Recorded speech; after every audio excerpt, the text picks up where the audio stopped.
if you own a mobile phone.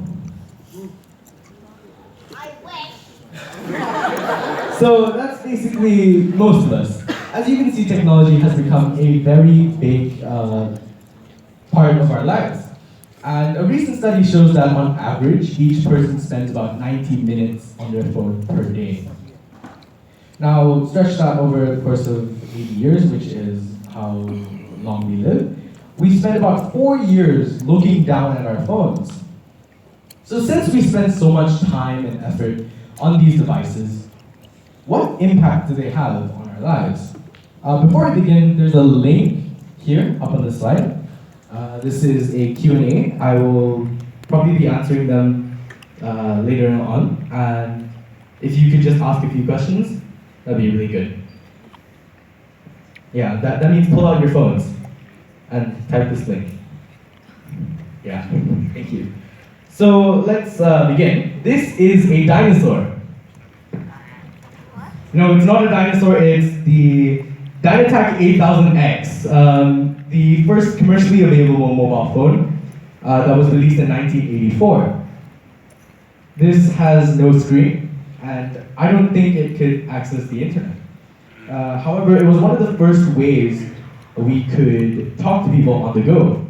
And as a matter of fact, this phone was $4,000. Yeah, 4,000, but that's okay.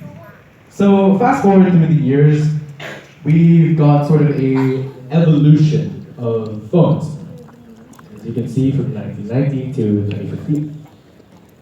So this is what we have as of recent.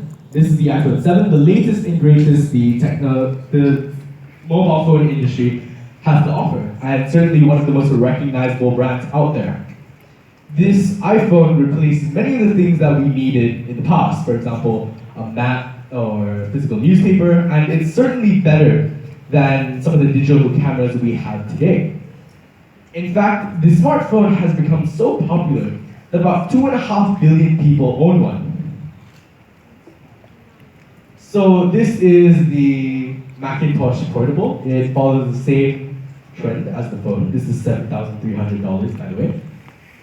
And now we have this. So technology sure has come a long way.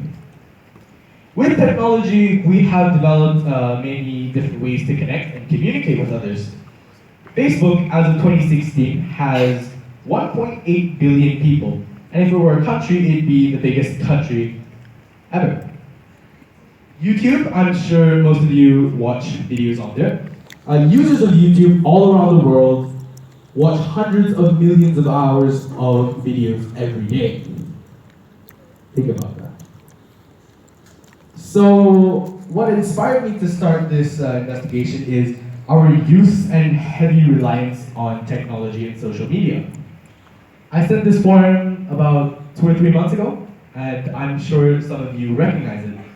The purpose of this forum was to investigate how people interact with these social mediums, as well as technology like smartphones and laptops. So I surveyed 105 people, and these are percentages of the age groups, which are from youth, teens, and adults. So before I go into detail about what they said, I'd like to show a video. I interviewed 7 people, and I compiled all their responses in a short video.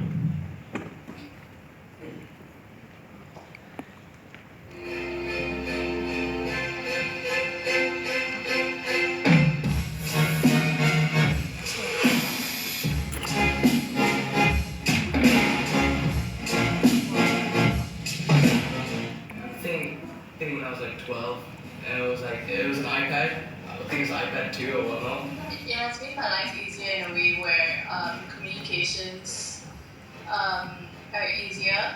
Social media is a platform where you can share information with someone else and get information where you normally wouldn't get it. Usually social media in order to communicate with people, like friends and often teachers, in case I need help with an assignment. Let's have a pass them a draft. Instead of just giving them a hard copy, could just send them an email. Makes things a lot easier. My parents don't really mind me using technology if it's good for me and it helps me a lot, because Like I use it for educational purposes as well. So if I use it in a good way, then my friends will be okay with it. I think in the modern era, it's been the people who are in front of you are further away, but the people who are further away from you are closer to you because of technology. That's how technology has impacted lives.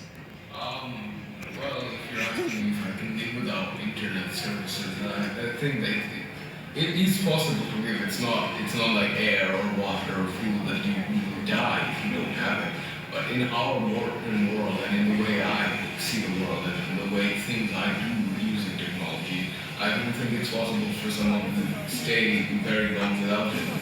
Sometimes it does, yes. Technology is a distraction because you are interested in something which is going on in your phone while actually talking to someone else. That's why I say that the people who are in front of you are further away because maybe you are distracted by your phone or the laptop or something else which is technological to communicate somewhere else. That's the only distraction. Or you're in class, you're playing with games on your phone.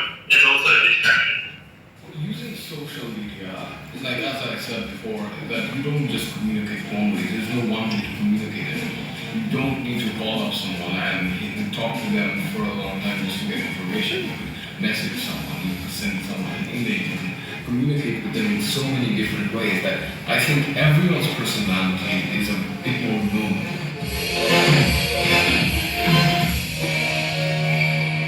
I used to write a lot of letters and memos. I use a writing pad. But these days, I find that since I don't use writing pad for years, I use more of the WhatsApp, WeChat, and a lot of text messages. So it's become more convenient for you. More convenient for me.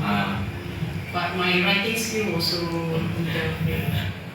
A piece of technology, you use modern technology like phones. Yeah, personal technology. Okay, personal technology, I had my own private iPhone, sorry, just a phone, in the year at least 2001.